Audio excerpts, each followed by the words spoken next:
about So post-COVID syndrome now too, because it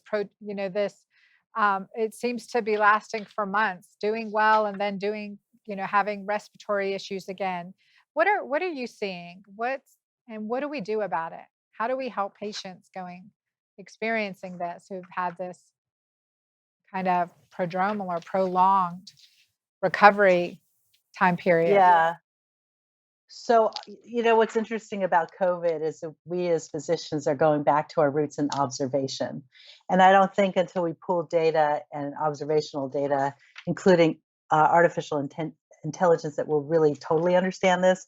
But what's interesting about the long haulers syndrome, which is actually post-stromal, prolonged symptoms, is that it's been the people that have been affected that have gotten together on social media and compared notes that have been so useful.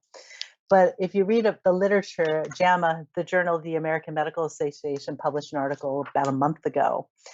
They're still trying to make a definition of what it is, but it looks like at 3 months after COVID, 3 out of 4 people still have symptoms.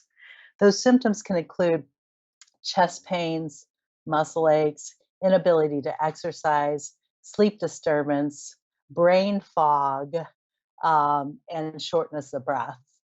And what does that really mean? We're not really, the biomarkers or labs can be totally normal, or they could be abnormal.